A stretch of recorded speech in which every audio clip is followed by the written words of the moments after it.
Good to see you again. Yeah, Jared, how are you? How are you?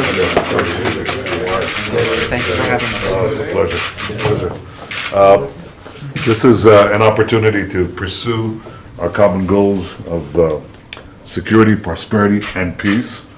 And Jared, I welcome you here in that spirit. I know of your efforts, the President's efforts, and I look forward to working with you to achieve these common goals. Thank you. The President sends his best regards, and it's an honor to be here with you. Well, we just had a historic trip. The President was greeted here with fantastic warmth. He made an indelible impression on the people of Israel, and it's good to see you again. Please send him our warmest regards. I definitely will. Thank you. Thank you. Thank you. The state still has a stockpile. And the notion of the federal stockpile was it's supposed to be our stockpile. It's not supposed to be state stockpiles that they then use.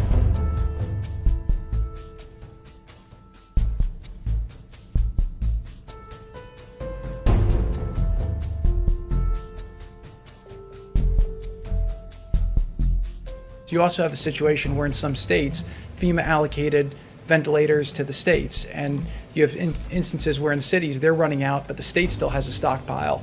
And the notion of the federal stockpile was it's supposed to be our stockpile. It's not supposed to be state stockpiles that they then use. So we're encouraging the states to make sure that they're assessing the needs, they're getting the data from their local situations, and then trying to fill it with the supplies that we've given them. So I would just encourage you, when you have governors saying that the federal government hasn't given them what they need, I would just urge you to ask them, well, have you looked within your state to make sure that you haven't been able to find the resources?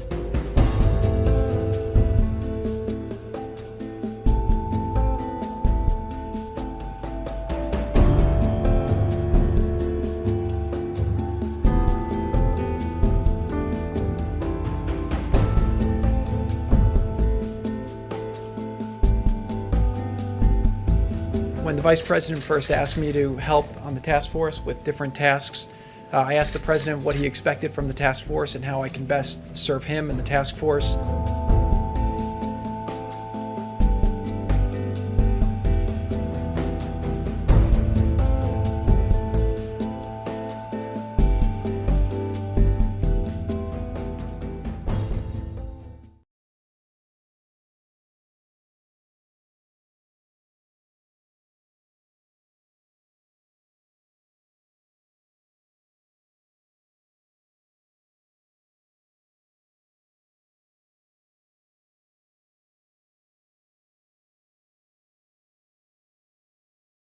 You know, everyone's talking about testing, and I have to say that the work that's been done over the last 60 days on testing has been absolutely extraordinary. We're at about 5.8 million tests now performed, by far the most in the world, and you're going to see that number continue to accelerate. We're starting another round of calls with all the governors today to ask them what additional supplies they need, what's their 2-month plan, what's their 6-month plan, and right now we fulfilled all the orders that the governors have. They have excess capacity in their states.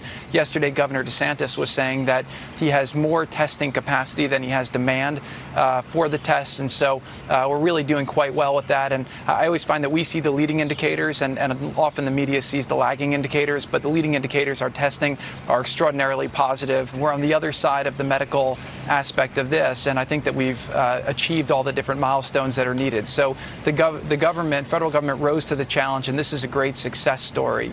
And I'm very confident that we have all the testing we need to start opening the country in accordance with the safety guidelines that President Trump, the Vice President, Dr. Birx, and Dr. Fauci laid out. As of April 27th, America is still lagging behind other places in the world hit hardest by the virus in the share of its population being tested. The U.S. has tested about far fewer people per million residents as Italy, a focal point of Europe's outbreak, and Germany, considered a model of rapid and widespread testing. There have been nearly 5.4 million tests conducted in the U.S. for its population of 329 million, but the number of tests per capita conducted varies greatly by state.